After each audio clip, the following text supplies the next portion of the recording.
நேர்களே, தர்மசாலா விவகாரத்தில் நாம் சில வீடியோக்களை வெளியிட்டோம். நாம் வெளியிட்டோம்னா வரக்கூடிய தகவல்களை வைத்து நாம் சில விஷயம் வெளியிட்டோம். ஆனால் எக்ஸ் பீமா இவனுடைய சாட்சியை வைத்து தர்மசாலாவில் என்ன நடக்கிறது, கிட்டத்தட்ட 17 இடங்களில் தற்போது வரை புதைக்குழிகளில் ஆய்வுகளை செய்கிறாங்க. ஜிபிஆர் கருவிகளை வைத்திருக்கிறார்கள். 6, 11A, 13 இப்படியெல்லாம் சில செய்தி வந்திருக்கிறது. ஆனால் இந்த விவகாரத்தில் அரசியல் கட்சிகள் அனைத்தும் ஒருமித்திருக்கிற நேரத்தில் நாம் ஒரு நியாயமாக பார்க்க போனால், இவ்வளவு பெரிய அதிகாரம் கொண்ட தலைமை இத்தனை ஆண்டுகளாக இந்த விவகாரத்தில் அவர்கள் எப்படி ஈடுபட்டார்கள்? ஒன்று. இரண்டாவது, இந்த விவகாரத்தில் சாட்சி அளித்த பீமா உண்மையிலே ஒரு சரியான மனநிலையில் இதை சொன்னார் என்றால், இதுவரை ஏன் குவியல்களாக எந்த விதமான ஸ்கெல்டல், அதாவது எலும்பு குவியல்கள் 15 பேர் 20 பேர் என்று சொன்னால் அதில் பெரிய அளவுக்கு ஒன்றும் வரவில்லையே ஏன் என்ற கேள்வியும் நமக்கு எழும்புகிறது. பொதுவாக வரக்கூடிய கேள்விகளில் நேயர்களுக்கு சில விஷயங்களில் உண்மைக்கு முரணான செய்திகளின் மூலமாக பலர் சில செய்திகளை சொல்கிறாங்க. நாம் அப்படி சொல்கிறது தவறு ஒரு செய்தியாளனாக. ஆனால் நேற்று முன்தினம் கூட மற்றொரு வழக்கு பதிவாகியிருக்கிறது. சுஜாதா பட்டு பதிவாகியிருக்கிறது, சௌஜன்யா பதிவாகியிருக்கிறது, அதே மாதிரி பத்மலதா பதிவாகியிருக்கிறது. இந்த விவகாரங்கள் நாம் இல்லை என்று நாம் மறுக்கவில்லை. குறிப்பாக கர்நாடகாவினுடைய உள்துறை, அதாவது டெபுட்டி பிரசிடென்ட், அதாவது சிஎம் என்ன சொல்லியிருக்கிறார், துணை முதல்வர் DK சிவகுமார், இதில் பல ஸ்பெக்குலேஷன் இருக்கிறது, புனையெழுதல் இருக்கிறது, மாறுதல்கள் இருக்கிறது. அதே மாதிரி பரமேஸ்வருடைய ஸ்டேட்மெண்ட்டும் தெளிவாக இருக்கிறது. சிவகங்கா என்கின்றவரும் தெளிவாக பேசுகிறார்.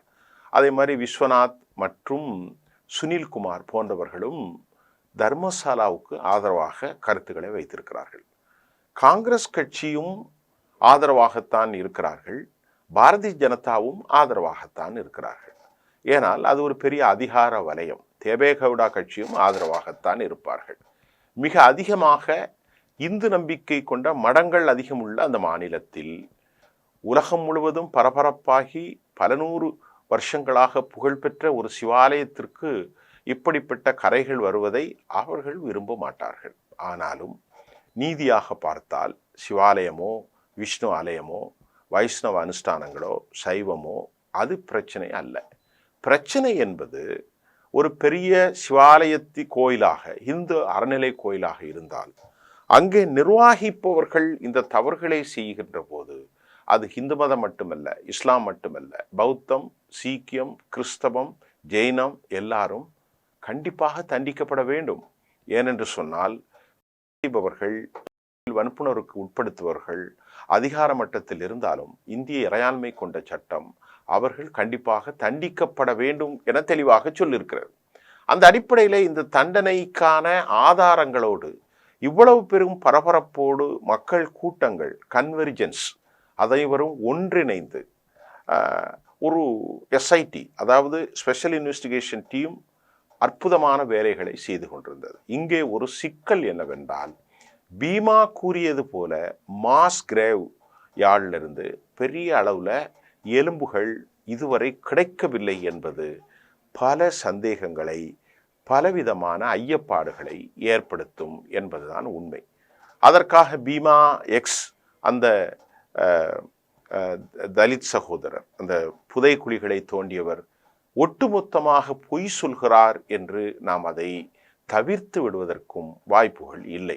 ஏனென்றால் புராதன காலத்திலிருந்து ஆன்மீக நம்பிக்கை கொண்ட அந்த குடும்பத்தினரே பிள்ளைகளை இழந்திருக்கிறார்கள். அவர்கள் கம்ப்ளைண்ட் செய்திருக்கிறார்கள், பலர் தற்கொலையும் செய்திருக்கிறார்கள். ஆகவே இந்த நிலையில் காவல்துறை, பெத்தாங்கடி காவல்துறை ரிஜிஸ்டரான கேசஸ் ஒரு பக்கம் இருக்கிறது, இவன் புதைத்ததும் இவனுடைய ஸ்டேட்மெண்ட் மற்றொரு பக்கம் இருக்கிறது. வழக்குகள் சுப்ரீம் கோர்ட் நேரடியாக இன்வால்வ் ஆகி விஜயகுமாரை மாற்றியதும் ஞாபகத்தில் இருக்கிறது. SIT ஜேசிபி மற்றும் கிரவுண்ட் பெனிட்ரேஷன் ரெடார் சிஸ்டம்ஸ் எல்லாம் வந்திருக்கிறது. ஆனாலும் அவன் குறிப்பிட்ட அந்தந்த பகுதிகளில் பெரிய அளவிற்கான ஒரு மாஸ் அளவில் எலும்புக்கூடுகள் ஒன்றும் கிடைக்கலையே என்ற கேள்விக்கு தற்போது கொஞ்சம் பின்னடைவை ஏற்படுத்தி இருக்கிறது. காரணம், இதுவரை மிகப்பெரிய சர்ச்சைக்கு வரக்கூடிய அளவிற்கான ஒரு செய்திகள் கூட வரவில்லை. இன்றைக்கு ஹிந்து நாளிதழில் வந்திருக்கக்கூடிய செய்தி, எஸ்ஐடி என்ன சொல்கிறாங்க அப்படின்னா, Dharmasthala burial case SIT unlikely to submit interim report. இடைக்கால இது குறித்த விசாரணை குறித்து எந்த ஒரு தகவல்களையும் அவர்கள் வெளியிட மறுக்கிறார்கள் என்று வந்திருக்கிறது. அப்போ ஏன் இடைக்கால அறிக்கையை அவர்கள் மறுக்கிறார்கள் என்பதும் நமக்கு அது ஒரு பெரிய விஷயமாக இருக்கிறது. அதே போன்று Parameshwar, home minister G Parameshwar is scheduled to make the statement on the ongoing probe on the floor of the legislation on Monday August 18 இன்னைக்கு 2025. அவரும் அது சம்பந்தமாக என்ன நடக்கிறது என்பதை குறித்து ஏற்கனவே பேட்டியும் கொடுத்தார்கள், இன்னும் தொடர்ந்து கொடுக்க போகிறார்கள். அது மட்டுமல்லாமல் கவர்மெண்ட் என்னன்னு சொல்கிறாங்கன்னா, SIT director of general mister police Pranab Mahanti அவருடைய ப்ரோப், இந்த விசாரணை complaint 50 and old person who has claimed the work and sanitation worker, அவருடைய இந்த தர்மசாலாவுடைய அவருடைய வழக்கறிஞர் மூலம் பதிவு செய்யப்பட்டு தானே, அவருடைய அறிவுரையின்படி தானே இது தோண்டுதல் நடக்கிறது. ஆனால் ஒரு இடத்தில் 70, 80, 15 என்று சொன்னால் வந்திருக்க வேண்டும் என்று அல்லவா, அது வரவில்லை என்பது இப்பொழுது சில சிக்கல்களை ஏற்படுத்தி இருக்கிறது. யூடியூபர்ஸ், செய்தியாளர்கள், சமூக ஆர்வலர்கள் எல்லாருமே குரல் எழுப்பினார்கள். நாமும் கூட அந்த பதிவு செய்தோம், அதையும் சொன்னோம். மக்கள் எழுகிறார்கள், மக்கள் பயப்படுகிறார்கள். சாலை ஓரங்களில் பிணங்களை அடையாளம் புதைக்கிற போது கூட மக்கள் கடந்து போனார்கள் என்றும் கூட மிஸ்டர் எக்ஸ் என்ற பீமா தன் கருத்தை சொல்லியிருந்தார். எஸ்ஐடி ஹேஸ் ஒரு 17 சைட்டை அவர்கள் கம்ப்ளைனர் அடிப்படையில் இன்னும் தோண்டி இருக்கிறார்கள். ஆனால் இதுவரை எந்த ஒரு தகவலும் வரவில்லை என்பது மட்டுமல்லாமல் இன்டர்ம் ரிப்போர்ட்ஸ் won't ரிலீஸ், கண்டிப்பாக ஆகாது. அது சம்பந்தமாக கர்நாடகாவில் பரமேஸ்வர் என்று தனது அறிக்கையை லெஜிஸ்லேட்டிவ் அசம்பிளியில் அவர் புட்டப் பண்ணலாம். அதில் அவர் என்ன சொல்ல போகிறார் என்பது நமக்கு தெரியவில்லை. அதே சமயம் எஸ்ஐடி இதுவரை அடையாளம் கொண்டது, எஸ்ஐடியில் கொடுக்கப்பட்ட அந்த டி ஜெயின், அந்த ஜி ஜெயந்த் அலிஜிட் அவருடைய லோக்கல் போலீஸில் அவர் பரீடு ஒரு 15 வயசு பிள்ளைய பரியல் செய்ததை நான் கண்ணால் பார்த்தேன் என்று அவர் 2002, 2003 அந்த காலகட்டத்தில் உள்ள அவரது வழக்கு ஒன்று மிக முக்கியமானதாக இருக்கிறது. அதே சமயம் தர்மசாலாவில் மிஸ்டர் எக்ஸ் பீமா தான் மிக முக்கியமான ஒரு ஆளுமை. 1995 2014 have also been examinated records related to the burial bodies in the Dharmasala village during the periods have been collected from the Dharmasala Grama Panchayat. எல்லாமே சரிதான், எல்லாம் சரிதான். ஆனால் இவர் சொன்னதிலிருந்து பெரிய அளவில் குவியல் வரணும் இல்லவா? நாம் கூட அன்னைக்கு சொன்னோம், மக்கள் எலும்புகளை பார்க்க வருகிறார்கள். அப்போ பலர் கையில் மடியில் உள்ளதை போட்டு கொண்டார்களா? அப்படி ஒரு செய்தி வருது இல்லை? இப்போ ஒரு செய்தியை ஒரு செய்தியாளன் சொல்லும்போது பொய் சொல்லவே கூடாது. அது ஒரு பெரிய பாவம். எந்த மதமோ சாதியோ வெறுப்போ இல்லாமல் கரெக்டாக சொல்லணும். அவங்க பேச்சாளர்கள் கூட என்ன சொன்னாங்கன்னா, மக்கள் கூட்டம் கூட்டமாக வருகிறார்கள், குவியல்களாக இருக்கும் எலும்புகளை பார்ப்பதற்கு, கடவுளை பார்ப்பதற்கு அல்ல. அப்படி எங்கேயாவது குவியல் வந்திருக்கா? இல்லை. அது மட்டும் இல்லாமல் இன்னொரு கம்ப்ளைண்ட்ஸ் ஒன் நிதிஷ் தேவதிகா about the 17 years old sister Hemavathi. அவங்க ஒரு கம்ப்ளைண்ட் ஒன்று பண்ணியிருக்காங்க 2012. அந்த கம்ப்ளைண்ட் இப்போ வந்திருக்கிறது. பீயிங் இன்வெஸ்டிகேட்டட் 2012 பை தி என்னது பஞ்சுகாட்டா போலீஸ் ஸ்டேஷனில் இன்னொரு கம்ப்ளைண்ட்டு. அதை மாதிரி சுஜாதா பட்டுடைய கம்ப்ளைண்ட் நான் சொல்லிட்டேன், அனியா பட்டு, இதெல்லாம் இருக்குது.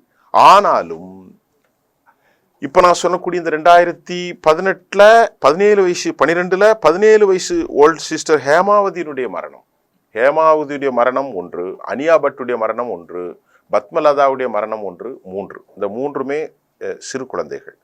அதே போன்று வேதவள்ளி ஒன்று, 4. இவைகள் அனைத்தும் இருக்கிறது, கம்ப்ளைண்ட்டாக இருக்கு.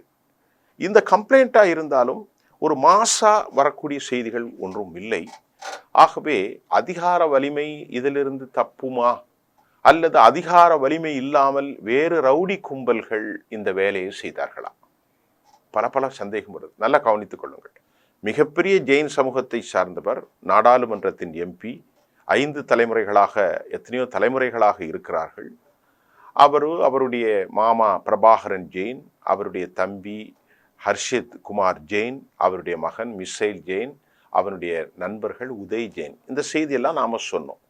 ஆனால் இது பல ஆண்டுகளாக அந்த இடத்தில் நடக்கிறது என்றால், இவன் என்ன சொல்லியிருக்கிறார், எக்ஸ்பீமா, எனக்கு இன்ஸ்ட்ரக்ஷன் கொடுத்தது யார், எனக்கு மேலிடத்துல தான் கொடுத்துருக்குன்னு சொன்னான். அப்போ அந்த மேலிடத்தை அவன் சொன்னாலே விவகாரம் முடியும் அல்லவா? அப்போ நாம் ஏற்கனவே 38 ஆண்டு காலம் சர்வீஸில் உள்ள மாரப்பா, நஞ்சே கவுடா போலீஸ் ஸ்டேஷன்ல இருந்து அவர்களெல்லாம் வலயத்திற்குள்ள கொண்டு வந்திருக்கோம்னு சொல்றோம். இப்போ இதையெல்லாம் இன்டர்ம் ரிப்போர்ட்ஸ்ல எஸ்ஐடி கொடுக்க மறுக்கிறது. பரமேஸ்வரர் இன்று அவர் தனது விவகாரங்களை லெஜிஸ்லேட்டிவ் அசம்பிளியில் அவர் பூட்ட பண்ண போறார். இது இவர் சொன்ன மாதிரி பெரிய அளவுக்கு ஒன்றும் கிடைக்கவில்லை. அல்லது கிடைத்ததா அல்லது வெளியிட மறுக்கிறார்களா, அதுவும் தெரியவில்லை. ஆக ஒரு மௌன போராட்டத்தில் சிக்கொண்டிருக்கிறார்கள்.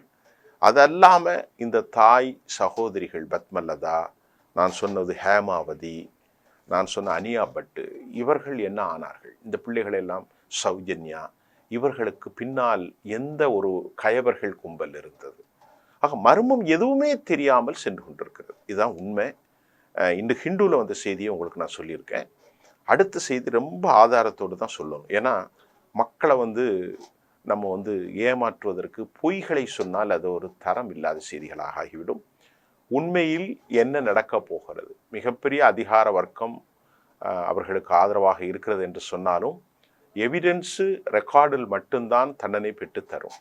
அந்த எவிடன்ஸோ பஞ்சாயத்தில், கிராம பஞ்சாயத்தில் பதிவு செஞ்சது, பரியல் கிரவுண்டில் பதிவு செய்யப்பட்டது, போலீஸ் ஸ்டேஷனில் கம்ப்ளைண்ட்ஸ் ஆனது, இதெல்லாம் இருக்க வேண்டும். இதற்கான சோர்ஸ் இருக்க வேண்டும். இவனுக்கிட்ட யார் சொன்னாங்க, ஹெட்டு, அந்த தர்மகத்தா, தர்மாதிகார அதிகாரிக்கு உட்பட்ட யார் சொன்னார்கள் என்பதெல்லாம் அவன் வெளிப்படையாக சொல்லணும். இல்லைன்னா இவன் சொன்னது ஒரு ஃப்ராட்லண்ட்டாக இருக்கலாமோ, அது ஸ்டேட்மெண்ட், அல்லது அவனுக்கு ஏதாவது பிரச்சனையாக இருக்குமோ, மனக்குழப்பமோ என்ற பல கேள்விகள் இதில் எழுதித்தான் தொங்கித்தான் இருக்கிறது. நாம் அடுத்த செய்திகளில் விரிவாக பேசுவோம். நன்றி.